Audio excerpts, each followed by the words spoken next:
Alors, à l'accoutumée, je vous parle de mode, je vous parle de culture, je vous parle de leadership, mais aujourd'hui, je vous parle de musique à travers une personne qui a côtoyé l'international, qui a côtoyé de très grands noms également, comme Richard Bona, Manu Dibango qui est d'ailleurs un père pour cette dernière-là. Je vous parle d'une personne également qui vend très bien le panafricanisme. J'espère que vous allez apprécier cette entrevue avec Queen Eteme, la diva de cœur. Vous faites surtout bien de rester en notre compagnie.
Déjà que cette aventure dure, Queen Eteme, bien bonsoir. Merci, bonsoir à tous les téléspectateurs qui nous regardent. Alors comment vous vous portez ce soir? Très bien, comme un charme. Je dirais que Jésus sur son trône, donc ça ne fait qu'aller mieux, ça ne fait qu'aller bien.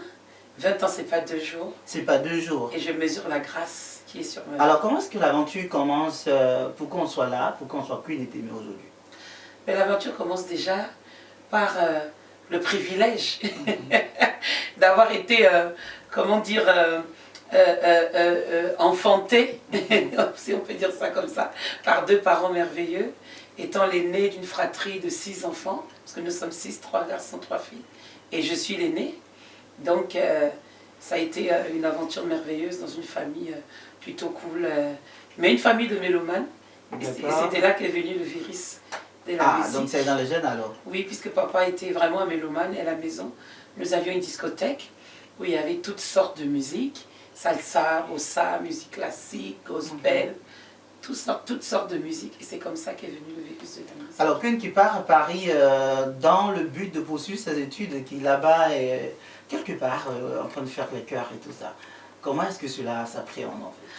Je vais à Paris à l'âge de 16-17 ans, parce que mes parents rêvaient de me voir avocate ou médecin, c'est-à-dire une grande dame. L'espoir de mes parents, c'était que j'aille avoir beaucoup de diplômes et que je revienne avoir une bonne situation pour être la locomotive de la famille. Mon père voulait que je soigne tous les malades de mon village. C'est pour ça qu'il avait acheté une portion de terrain. D'ailleurs, de ces hectares de terrain et tout ça. C'est ça, pour construire le premier hôpital de mon village. Qui est au Bala, c'est à quelques kilomètres de Yaoundé, au Cameroun, c'est ça. Et donc je suis arrivée à Paris, dans cette grande ville vraiment très spéciale. Et là-bas, j'ai attrapé le virus de la musique qui était déjà en moi et qui s'est développé avec cette solitude et cette... tout va très vite à Paris. J'avais besoin de m'accrocher à quelque chose. Voilà. Alors, de retour, est-ce qu'on annonce ça facilement à ses parents quand on sait qu'on est parti pour un but vraiment précis et tout ça? On annonce facilement, mais on ne dit pas vraiment ce qu'on fait. D'accord. Qu'est-ce qu'on dit déjà à ses parents? On dit non, mais j'étais à une soirée, j'étais à un concert, voilà, parce que pour ma mère, il était hors de question. Quoi, l'aîné de la famille? Il faut que Delphine, comme je suis Delphine à l'état civil, n'est-ce pas? Delphine Eteme. Il faut que Delphine soit vraiment... C'est l'espoir de la famille, tu comprends, on a mis toutes nos économies. Il faut qu'elle revienne avec les diplômes et tout et tout. Pour mes parents qui n'avaient pas pu faire de grandes études, c'était une revanche pour eux. Et un privilège à l'époque, vous savez, envoyer son enfant en Europe dans les règles de l'art. Parce qu'aujourd'hui, on voit nos jeunes passer par le désert. Mais nous, à l'époque, il fallait que tes parents payent une caution, payent tes études là-bas pendant des années, que tu aies de la réserve et que après tu aies le visa, que tu aies plein de choses. Donc, mes parents se sont battus par la grâce de Dieu, je suis partie. Et donc, c'était pas facile pour ma mère, il était hors de question. Alors, comment est-ce que les chanteuses étaient perçues à l'époque? Wow. très mal. Et ça n'a pas beaucoup changé aujourd'hui. Et quelle était l'expression en fait? Comme les camères le savent si bien le dire en fait. Mais à l'époque, c'est vrai que les gens voyaient les chanteuses comme des femmes faciles, comme des ivrognes, comme des femmes qui traînaient dans les bars. Voilà. En fait, les gens en Afrique voient toujours le métier d'artiste comme un métier de frivole. Dans le genre, ma fille est devenue une waka comme... Voilà, waka, c'est ça. Une wolowos. Alors, on parle également de la magie des rencontres à Paris. Oui. Comment est-ce que c'est parti? Ah ben, c'est parti qu'un jour, je passais devant l'église de la Madeleine et j'ai entendu une grande voix, celle de la reine Queen Esther Marrow, qui est vraiment une reine du gospel. Et c'est comme ça que j'ai rencontré les grandes voix au travers du gospel. Ensuite, je me suis intéressée de près à celle qui a été la référence pour moi, Mahalia Jackson, qui est carrément la maman du gospel. Et c'est comme ça que c'est arrivé. Alors après, je suis rentrée dans une chorale qui s'appelle Gospel pour 100 voix. Je fais court parce que les chorales, j'en ai fait beaucoup en 20 ans. Mais disons que celle qui m'a vraiment forgée et qui m'a propulsée dans des grandes rencontres internationales, c'est Gospel pour 100 voix. Parce que Gospel pour 100 voix, c'était un concept très intéressant qui réunissait toutes les chorales, toutes les meilleures chorales parisiennes. C'était un peu un all-stars de toutes les meilleures chorales. Et on choisissait quelques solistes, les meilleurs. Les leaders. Les leaders, voilà. Et donc, tu peux imaginer que je me suis retrouvée à côtoyer les Marcel Bongo et Isabelle Gombo, à l'époque, qui est devenue Isabelle Voitier, pasteur David Goma, qui est devenu aujourd'hui à la tête d'une grande église, plein. Et nous avions un chef de chœur, Max Zita, qui est toujours chef de chœur de Gospel Voices aujourd'hui. Wow. Bref, ça a été une école. Jojo Moussio, Joseph Moussio, qui est devenu aujourd'hui, qui fait un ministère extraordinaire avec le pasteur Yvan Castagny. Et Maggie Blanchard, on avait plein de gens qui venaient. Alors, à quel moment on décide d'en faire un métier en fait? Peut-être qu'au début on se dit que c'est juste une passion, mais après on s'auto-forme, on se professionnalise. Mais quel est l'instant où on se dit que j'en fais un métier à vie? Ben moi j'ai su que j'allais en faire un métier parce que d'abord c'était ma passion et je voyais que c'était mon équilibre. Et après il y a eu une rencontre avec la parole au travers des chansons. Et la parole, quand elle rentre en vous, elle vous vivifie, parce qu'elle crée en vous une présence, et cette présence se manifeste constamment. Et lorsque vous allez pour chanter, vous ne chantez plus seulement pour chanter, mais vous allez remarquer que dès que vous êtes au contact de cette présence, quelque chose se passe. Il y a une certaine magie. Il y a une certaine... une intimité, quelque chose qui vous fait du bien. Vous ne pouvez pas expliquer, c'est fort, c'est quelque chose du domaine du surnaturel. Et je voyais que les gens disaient, waouh, vraiment, ça nous a fait du bien. Je dis, ah bon, donc, vraiment, donc ça fait du bien. Donc, comme ça me fait du bien, ça fait aux autres. Donc, j'ai su que ça allait devenir un ministère. Alors, c'est quelque chose qui fait du bien. Et tout d'un coup, j'ai réalisé que le médecin, que je n'étais pas venu à l'hôpital, j'étais devenu un médecin pour soigner les âmes. Et que c'était un moyen de me rattraper par rapport à mes parents. J'ai dit, vous voyez, maintenant, je ne suis pas médecin, je ne suis pas le bisouri, mais je soigne les âmes. Mais après, comment est-ce qu'ils l'apprennent et comment est-ce qu'ils le prennent? Ben, c'est-à-dire qu'on ne peut pas se cacher longtemps. Au bout d'un moment, mes parents m'ont vu à la télé. Dans les émissions, je ne pouvais plus me cacher. Et les gens les appelaient pour dire, on a vu Delphine à la télé. Mais on dirait que c'est une américaine. Parce que tu sais, quand on est maintenant habillé en toge, puisque en France à l'époque, pour les Français, le gospel vient des États-Unis. Mais pour eux, quand tu chantes du gospel et que tu es noire, tu es forcément américaine. D'autant plus que moi, j'avais rencontré une grande sœur, une aînée qui est partie maintenant, paix à son âme, Carole Fredericks, qui chantait avec Jean-Jacques Goldman. Et ils avaient un trio, Frédéric Goldman Jones. Donc Carole était vraiment mon mentor. On partait dans les studios, je faisais les chœurs avec elle, j'étais impressionnée, cette grosse voix comme ça, et puis je voyais qu'elle avait une prestance, quelque chose.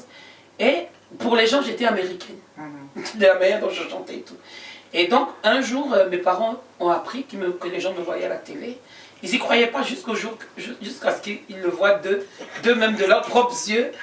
Ah, vraiment, et tout, et tout. Bon, ma mère et moi, on est quand même restés fâchés pendant au moins 10 ans. Hein. Ah, d'accord. Ma mère n'a jamais voulu accepter. Pour elle, c'était ah, tu as déshonoré la famille, vraiment. Comment on avait le rêve, vraiment, d'avoir un médecin dans la famille. Comment tu peux aller te mettre dans un métier de voyoute? Moi, j'entends dire que les femmes chanteuses fument le chanvre, boivent. C'était pas facile. Mais j'étais toujours en prière et je disais, un jour ma mère finira par comprendre que je suis faite pour ça. Et que j'ai des choses à partager avec le monde entier. Et que je suis vraiment dans mon élément. C'est le don que Dieu m'a donné. Et au fil des ans, avec les négociations, et un jour, je suis partie au Cameroun avec un artiste immense, célèbre, je ne dirai pas son nom. Et j'étais logée dans un hôtel qui s'appelle l'hôtel des députés, qui existe toujours. À l'époque, c'était vraiment l'hôtel des députés. Et ma mère était venue pour me rendre visite. Et quand elle est arrivée devant l'hôtel, on dit, madame, vous ne pouvez pas rentrer. Il y avait plein de sécurité. Elle dit, quoi? Ma fille? Moi-même, je suis la maman de Delphine. Je suis la maman. Elle a la sécurité de lui dire, maman, ce n'est pas une affaire de maman. Est-ce que Delphine est au courant que tu es là? Elle dit, mais cette affaire est sérieuse. Bon, ok, on va l'appeler. Appelez la chambre. On l'appelle la chambre. Madame Queen, parce que j'étais déjà Queen, votre maman est devant la porte. Elle s'agite beaucoup. J'ai dit, faites-la rentrer. Je vous ai dit que c'est ma fille. Et donc, je suis descendue la chercher. Ah, ma fille, Monte Carmina, tout ça. Mais ça, c'est sérieux. Hein? Moi-même, ta propre mère. J'ai dit, ah, tu as vu que depuis ce jour-là, il y avait quelque chose là-dedans. Ma mère était fière de dire, oui, comment on peut passer? C'est ma fille, hein? Je suis la maman de Queen. Comme ça, quand elle allait quelque part, elle avait les passes droits. On disait, ah, c'est la maman de Queen. Ah, maman. Du coup, tout est bien qui finit bien. Tout est bien qui finit. La rencontre avec Manu Dibango qui deviendra plus tard un père pour vous. Oui. Ça s'est passé dans un endroit à Paris qui s'appelle le New Morning. Un temple des musiques noires qui a vu passer les Ella Fitzgerald, les Miles Davis, tous les grands, les Louis Armstrong, tous les grands du jazz. Et donc j'étais allée accompagner un frère dans cet endroit. Vous voyez pourquoi c'est important la passion. Parce que nous à l'époque quand nous commencions, ce n'était pas une affaire d'argent. C'était vraiment, on avait envie de faire ça. Et donc j'étais allée faire les chœurs, mais je ne savais pas que Papa Manu était dans la salle, au fond de la salle, caché. Et en fait, il m'avait déjà repéré une ou deux fois, mais moi je ne savais pas. C'est des aînés dans le métier, ils ont leur méthode. Hein. Et à la fin de ce concert, je ne savais pas qu'il m'observait. Et il paraît qu'il disait aux gens, mais j'ai vu une là, vraiment, la petite, elle est bien. Hein. Avec l'accent qui va avec. Et puis elle bouge bien. Et puis vraiment, j'ai aimé sa façon de bouger et sa joie sur scène et tout. Et 2 jours après, mon téléphone a sonné. Oui, Papa Manu veut te voir. J'ai dit, moi, petite fille d'Obala. Quand ce monsieur faisait la musique, mes parents n'étaient même pas cogités. Qu'est-ce qu'il me veut? Qui je connais là-bas? Donc je suis allée chez lui, finalement. Après maintes et maintes réflexions, je dis qu'est-ce qui va bien pouvoir, qu'est-ce que je vais bien pouvoir dire devant lui et tout. Ce monsieur qui est quand même une bibliothèque, que dis-je? Vraiment, c'est la mémoire même de la musique afro-mondiale. Donc je suis arrivée, puis c'était cool. Et puis j'ai vu, il était derrière son piano. Bienvenue ma fille. Donc je suis rentrée. Alors, qu'est-ce que tu connais de mon répertoire? Moi je connaissais Sango Yesu Christo. Sango Yesu Christo. Voyez ça? Et Somaloba, Somaloba, Somaloba, Obentenda la Bounya et Somaloba. Alors Somaloba, ça veut dire dis toujours merci à Dieu pour toutes les choses. C'est une chanson d'action de grâce. Et après il m'a dit, tu connais quoi Malaika? Je chantais Malaika. Il dit, c'est bon. Est-ce que tu es libre pour l'instant? Donc quand il a dit tu es libre, moi je me suis dit bon c'est peut-être pour aller remplacer quelqu'un pour 1 ou 2 dates comme ça. Donc puisque moi à l'époque là, dans nos chorales là, quand tu t'en vas là-bas, on finit, bon vous rentrez. Je ne voyais pas la chose de manière professionnelle. Et donc j'ai dit ok, on est parti à Londres pour 2 dates. Après je fais court parce que j'ai reçu un calendrier avec les dates sur 3 ans. Waouh. Alors je croyais que tu allais me demander, et comment ça s'est passé de l'autre côté? Effectivement, on y vient en fait. Quand j'ai dit que j'allais aller chanter avec Papa Manu, que j'avais été engagée dans l'orchestre qui s'appelle Solmakosa Gang, pardon. Waouh, waouh, waouh, c'était pas facile. Oh, l'amour de l'argent, oh, le monde l'a réclamé, oh, oh. C'était pas facile. Je me disais, mais Seigneur, mais cette affaire-là... Comment est-ce qu'on gère ça? Comment même... Bon, comment on gère ça? On prie. On prie et on demande à Dieu de confirmer. Si c'est vraiment lui qui nous a appelés. Mais Dieu a confirmé des années après que c'est vraiment lui qui m'avait envoyé là-bas. Pour étudier, pour apprendre, pour m'équiper. Parce que Dieu savait que vraiment dans sa maison, il y en avait besoin. Et je pense que si je n'avais pas fait le tour de tout ça, je n'aurais pas eu le privilège d'avoir le bagage que j'ai aujourd'hui qui me permet d'être un pont, d'être vraiment une bénédiction pour tous mes enfants, partager mon expérience avec eux. Alors, c'est ce que je retiens. Cela emboîte le pas parce que nous allons parler de discographie, j'arrive, pardon, de discographie maintenant. Alors, nous partons en zik avant la discographie. Yes.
De discographie déjà en 2003 avec Soki. Soki, c'est ma première carte de visite, mon premier bébé artistique, si je peux dire. Parce qu'avant Soki, des albums, j'en avais fait. J'étais invitée sur des albums avec des grands artistes, Wes Madiko, Ismaëlo, Alpha Blondy, il y en avait un paquet. Et donc je chantais dans toutes les langues. Alors quelle a été l'influence de Soki et de quoi cet album parlait? Alors Soki, ça veut dire et si. Soki, c'est et si. Je me demandais si une voix pouvait être une solution pour un continent et si une chanson pouvait changer le cours des choses et d'abord de ma vie. Si ma voix pouvait être, comment dire, une clé pour ce continent. Si elle pouvait être une plateforme pour pouvoir venir en aide aux démunis, aux gens qui étaient vraiment en souffrance. Et ça a été le cas pendant 20 ans. Donc Soki, c'était cette première carte de visite où les grands frères sont venus m'aider, ceux qui étaient déjà avec moi dans l'orchestre Papa Manu, nous cadraient comme leur petite sœur. Et ça vous a propulsé? Ça m'a propulsé par le premier single de Soki qui était Kuna. Mhm. Alors Kuna a été écrite, si je parle de chanson, après le premier festival Gospel et Racines qui s'est fait au Bénin, parce un monsieur nommé Simon Pierre Adovelandé avait organisé avec beaucoup d'autres partenaires étatiques du Bénin une plateforme pour ramener nos frères qui sont partis aux Amériques sur la terre africaine, au Bénin. Voilà, et il y avait autour du gospel ce festival. Et pendant ce festival, nous sommes allés à Ouida, c'était la première fois que j'allais à Ouida, à la porte du Nord-Retour, donc où il y avait un départ, c'était un port de départ pour les esclaves. Et j'étais bouleversée par l'histoire sur la route de Ouida. On a refait tout le tour, toutes les étapes un peu qu'avaient fait les esclaves. Et c'est là où est venu Kuna. Alors, est-ce qu'en ce moment, on se dit que sa musique transporte ou sa musique impacte, ou on veut juste retracer une histoire? À ce moment-là, honnêtement, je disais juste, waouh, j'ai ressenti quelque chose et je veux le partager avec tout le monde. Je veux partager avec tout le monde. Et après, ça a été un cheminement et c'est un process. Hein. On ne devient pas tout de suite consciente du fait qu'on peut être engagé et être un porte-parole. Un canal assis. C'est ça, au début on se dit, j'ai ma passion, je la partage avec les autres. Alors 5 ans plus tard, c'est La Fille, qui veut dire? Oui, qui veut dire ici, en langue morée. D'accord. Alors l'histoire de La Fille, c'est que j'avais un fils à Paris qui s'appelle Fulgence Compaoré, un djembé fola avec qui je jouais beaucoup. Et j'ai été vraiment touchée, j'étais amoureuse de ce pays, le Burkina, le pays des hommes intègres. Et lorsque je suis partie au Burkina, j'ai vu partout c'était écrit La Fille. Et j'ai demandé, ça veut dire quoi La Fille? On dit, ça veut dire tout va bien. Et j'ai dit, ok, mon album va s'appeler La Fille. Donc La Fille, c'était cette histoire-là. Et dans La Fille, il y avait des featuring, des collaborations avec mes enfants d'Antipalu. Quand ils sont arrivés à Paris, Mathieu et les autres, comme je les soutenais un tout petit peu vocalement et tout. Et c'est il y avait, voilà, c'est ça. Et autour de La Fille aussi, il y a eu l'émergence d'autres langues, parce que c'était mon deuxième album, la langue Djoula, plein d'autres langues. Et c'est là où mon côté vraiment polyglotte s'est affirmé. Le Bikutsi également. Bikutsi. Bikutsi, c'est le rythme de chez moi. Et j'étais vraiment très très attachée à ces rythmes traditionnels qui constituent notre richesse culturelle. Et je pensais qu'il était important de valoriser ces musiques du terroir qui font notre identité. Et un grand frère nommé Justin Boven, qui est vraiment, on veut dire, Goldfingers, c'est des doigts d'or, c'est un pianiste vraiment digne de ce nom qui a été chef d'orchestre Papa Manu, m'a offert ce très bel arrangement de Bikutsi Show.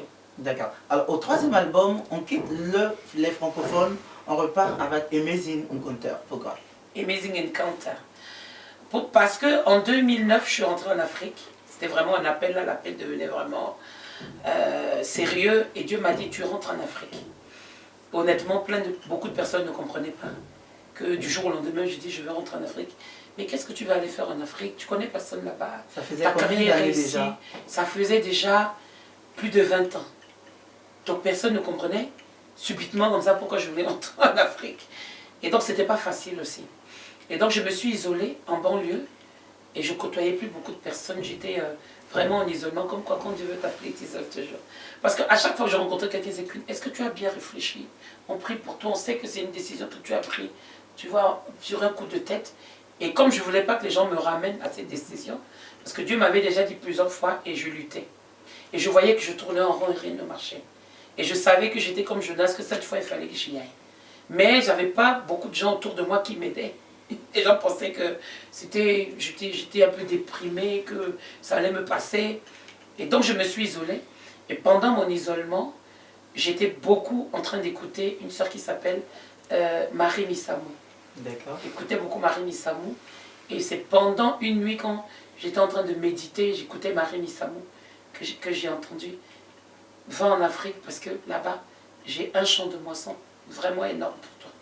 Donc je suis rentrée avec mon fils et ma valise. Est-ce que ça a comme été très Baga. facile et tout ça? Pas du tout. Comme ça. Parce que d'abord, je suis partie au Mali avec Néné Bonkana, quand j'étais allée l'aider là-bas pour son télécrochet Tunkaguna, pour l'ORTM, puisque c'était déjà longtemps avant l'ancêtre de The Voice. Et Maestro, que je salue s'il me regarde. Et après, j'ai atterri au Bénin. Je suis allée faire un concert là-bas, produit par un de mes fils qui s'appelle Chalandi Adjanou, qui était aussi mon manager, qui s'occupait un peu de ma carrière là-bas. Et après, finalement, je suis restée.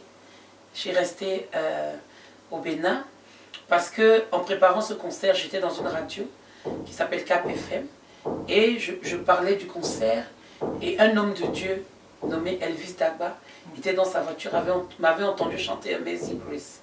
Et lui, il avait la tranche d'après. Donc quand il est rentré dans le studio, il dit, mais madame, c'est vous qui chantez tout à l'heure. Je dis, ah ben, vous rentrez plus, hein, vous allez rester au Bénin. Est-ce que ça va un bout d'Amazing Grace? Amazing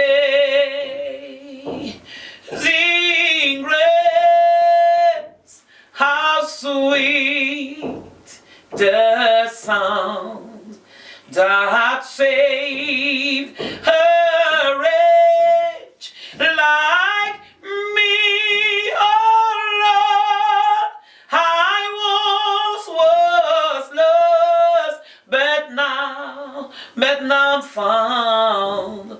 Was blind, but now I see. Le talent est resté très intact également. Au quatrième album, on sent un retour à vos sources également, à travers Bi Mao. Oui.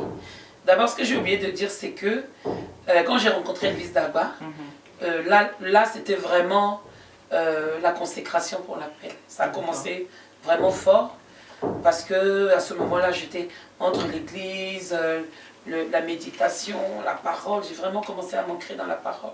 Et là, j'ai réalisé que Dieu voulait vraiment m'appeler à un ministère pour soigner les âmes. Et donc, j'ai fait un jeûne de 7 mois. Après ce jeûne de 7 mois, quand je suis sortie du jeûne, personne ne me... Parce que j'avais perdu la moitié de mon plan. Et les gens disaient, mais Queen, qu'est-ce qui t'est arrivé? Et tout. J'avais enlevé toutes mes nattes et tout. C'était vraiment un changement très brutal. Et après ces 7 mois, je suis allée voir mon père dans la maison Papagna, Martine Nia à l'époque, qui était notre résident de la Luna Chapelle Cotonou. J'ai dit, papa, je pense que Dieu me demande de faire un album. Il m'a dit, ok, je vais prier et s'il confirme, je vais produire l'album. 3 semaines après, il m'a appelé à son bureau, il a dit, c'est vrai, c'est une idée de Dieu, alors combien ça coûte pour faire un album? Moi, je ne suis pas producteur, hein, mais je vais juste te soutenir. Après, il m'a donné quelque chose et j'ai prié. Et comme je n'avais pas beaucoup de budget, j'ai fait un album de 6 titres. Et c'est comme ça que Amazing Encounter est sorti. Parce que c'était vraiment... Amazing Encounter, c'était la rencontre étonnante, tu vois, de tout ce qui s'est passé là. J'avais besoin de faire ce témoignage. C'est ça. Et tout ça. Et après la sortie d'Amazing Encounter, je suis partie au Cameroun pour promouvoir cet album. Et c'est là où j'ai vraiment pris conscience que Dieu est en train de commencer à faire les choses avec moi. Après ça, en 2013, pendant que j'étais au Cameroun, je suis partie à Conakry, dans le studio de Néné Moré Kanté, et mon producteur avait appelé Koudou Athanase pour me le confier. Koudou, si tu nous écoutes, pour me le confier pour faire l'album Bimao, le 4e. Dans l'album Bimao, c'était vraiment le retour aux sources, les rythmes de chez nous. C'est la première fois que je chantais dans un album en entier, dans ma langue petit. Parce que jusqu'à présent, les gens disaient, oui, mais tu chantes en lingala, tu chantes dans d'autres langues. J'avais même chanté à Névé. Je disais, mais tu as ta langue. Et j'avais fait la rencontre d'un jeune... Et comment est-ce que les gens le prennent? Est-ce que les gens s'adaptent à ce que vous chantez, puisque c'est dans votre patois maintenant? Est-ce que ça n'a pas un impact négatif? Est-ce que c'est ouvert à tout le monde, en fait, quand c'est comme ça? C'est ouvert à tout le monde parce que moi j'ai toujours chanté dans les langues africaines. J'ai toujours valorisé de toute façon les langues africaines. Ça peut être le lingala, parce que moi je considère que l'Afrique est une. Le lingala est aussi beau que le bété, que le baoulé ou que le béti. C'est nous, les Africains, qui faisons la différence. Hein. Tant là le colon ou le blanc, comme on dit, lui, il ne fait pas attention. Et si nous disons que nous sommes ambassadrices ou ambassadeurs de la culture africaine, nous devons de valoriser nos langues. Et donc, les gens connaissent cet aspect-là de ma carrière depuis le début. Bon, au début, les gens ne comprenaient pas beaucoup. Mais maintenant, ils ont vu que c'est important de valoriser notre patrimoine et que c'est aussi pour le devoir de mémoire pour la jeune génération de leur apprendre à aimer ce qu'ils sont réellement au travers de leur langue. Alors, Kunetemé est la reine de cœur. Comment est-ce que c'est parti avec les actions caritatives? Waouh, mais ça, je pense que c'est depuis mon enfant. Je vous ai expliqué que j'étais l'aînée de ma famille. Et quand mes camarades allaient jouer à la poupée, moi j'allais déjà au marché. Parce que ma mère étant commerçante, elle était tout le temps en voyage, partie Gabon, dans d'autres pays voisins du Cameroun pour aller vendre des vivres et tout. Et c'est moi qui m'occupais de la maison. Et donc ce leadership, cette fibre maternelle était déjà en moi. Et je pense que après, c'était juste une continuité pour que je puisse utiliser ma voix comme la voix des sans-voix et déployer cette énergie et cet amour maternel que j'avais sur les orphelins, les veuves, toutes les associations caritatives qui m'ont sollicité. Mais après, c'est devenu carrément un ministère parce que plus je faisais, plus Dieu me montrait à quel point les gens souffraient, qu'ils avaient vraiment besoin de recevoir de l'amour. Beaucoup de personnes, surtout en Afrique, les gens avaient besoin d'amour. Et au fil des ça temps, s'est étendu, oui. Et après, j'en ai fait un engagement carrément militant. On va parler de distinction. Déjà, février 2009, masterclass de voix pour les jeunes artistes émergents à Cotonou. Alors, Cotonou, c'était mon premier chant après le Mali. Mon premier chant d'action, si tu veux, de moisson. Alors là-bas, j'ai eu tour à tour Djiboul, qui est devenu mon fils adoptif. J'ai eu le trio Teriba, les trois sœurs qui chantent a cappella. J'ai eu Cécile Guédou, qui est devenue Cécimé plus tard. Alors, Kinza, il y en a beaucoup. Hein, Avril 2009, distinction par le prix Mama Africa pour votre implication pour le rayonnement socio-culturel du continent aux côtés d'autres divas. Oui, ça c'était.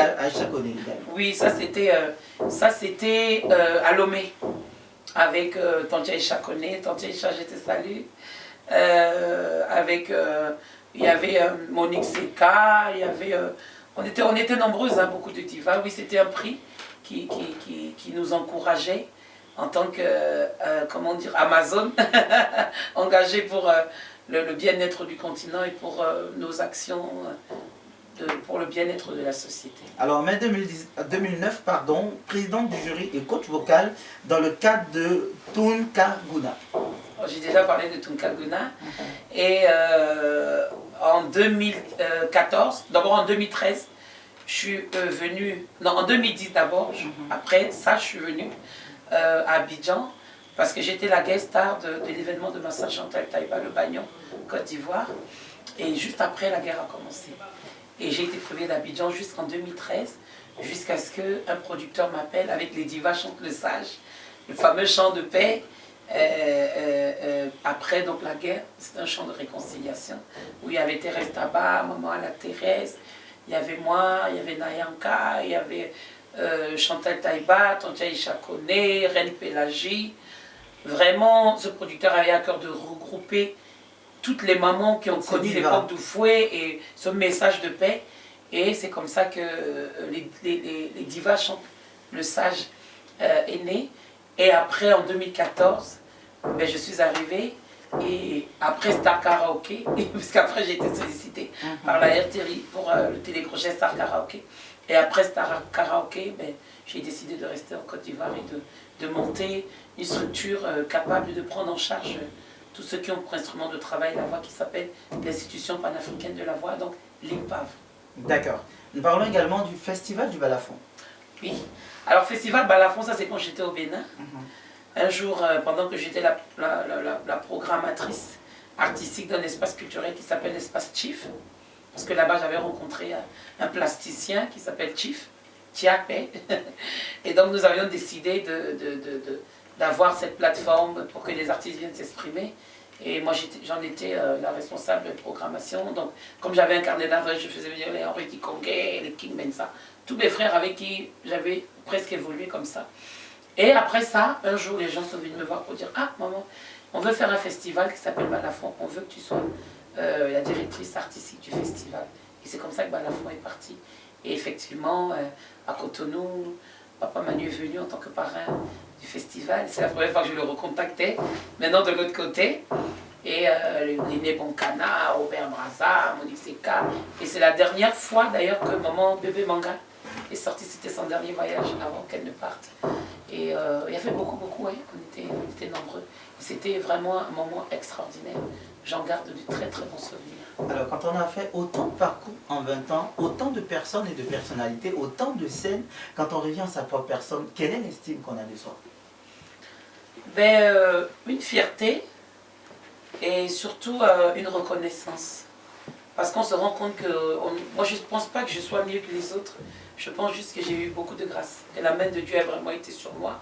Parce que pendant 20 ans, on a eu des personnes, j'ai des camarades qui sont devenus alcooliques, d'autres qui sont mortes, qui ont connu toutes sortes de dépravations, même de ceux qui ont été malades tout simplement, d'autres même qui ne chantent plus, ou qui chantent mais qui sont vraiment dans un état.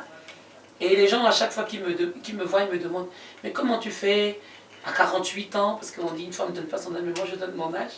Parce qu'en Afrique, l'âge est une fierté.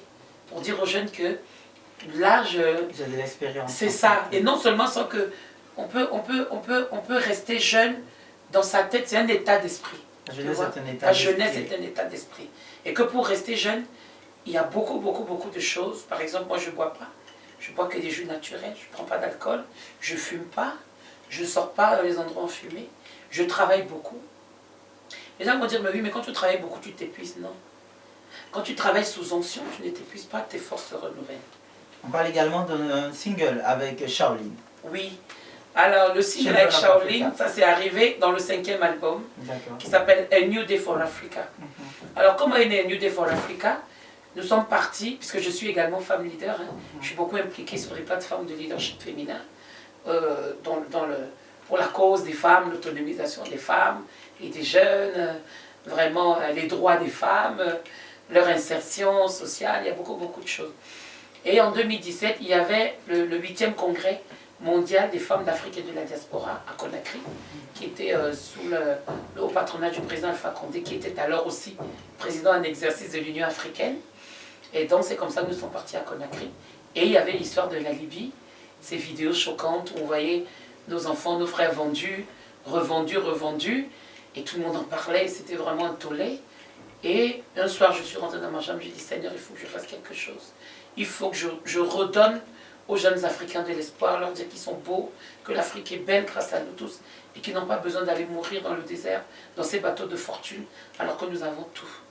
Mais pour chanter, pour faire cette chanson, il me fallait une voix masculine, vraiment, une voix, comme j'ai l'amour, des belles voix. Imposante. Et l'arrangeur, Koudou Atanas, m'a dit, moi je connais un de mes petits, je vais l'appeler.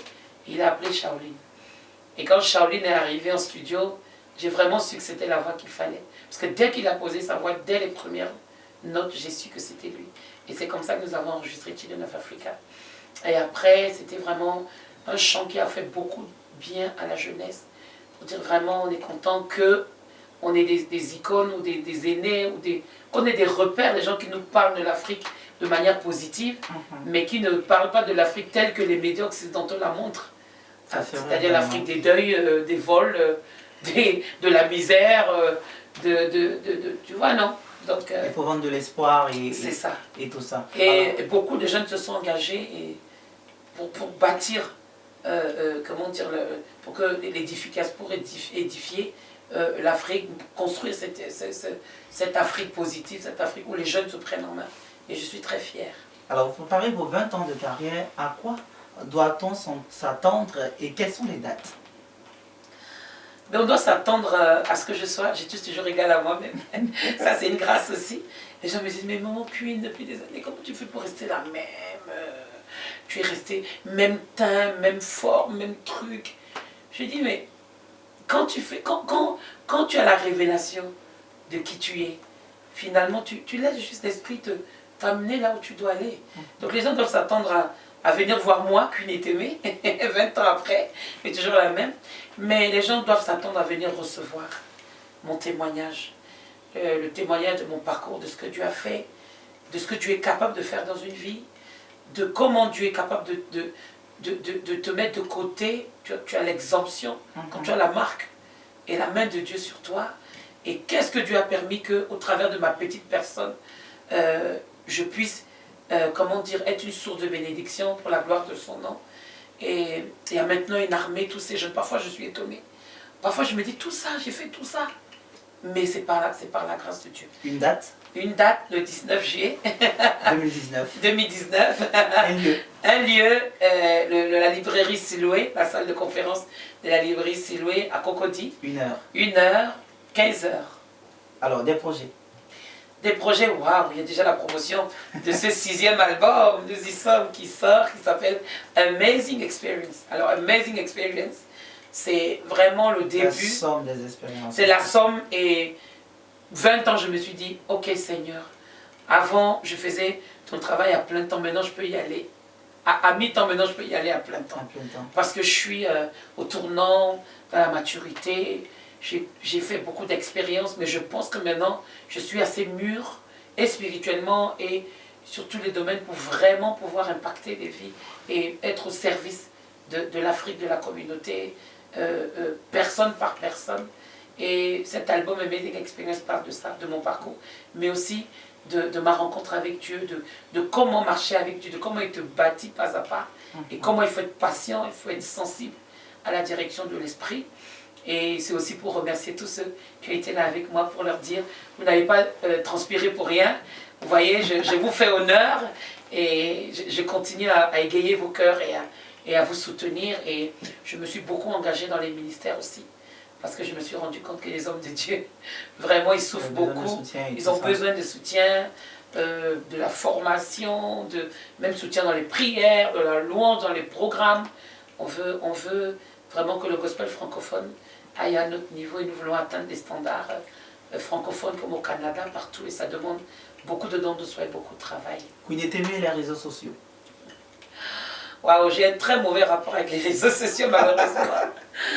Parce que, avec tout ce que je vous ai dit, vous voyez bien que je ne peux pas m'asseoir du matin au soir pour aller sur les réseaux sociaux. Les réseaux sociaux, c'est bien, mais il faut s'en servir à bon escient. Mais on a aussi remarqué beaucoup de dégradation dans les réseaux sociaux, beaucoup de fake news, beaucoup aussi de règlements de compte, beaucoup de personnes méchantes beaucoup de clash, qui veulent détruire les autres. Et on s'est rendu compte que finalement, les réseaux sociaux, si on ne faisait pas attention à les détruire, pas seulement nous, mais l'Afrique avec. Est-ce que ce n'est pas l'Africain qui a tendance à mal exploiter certaines choses en fait? Mais parce que je pense qu'il faut une sensibilisation, il faut une éducation. Les choses nous arrivent des autres, mais est-ce qu'on est éduqué pour utiliser ces choses?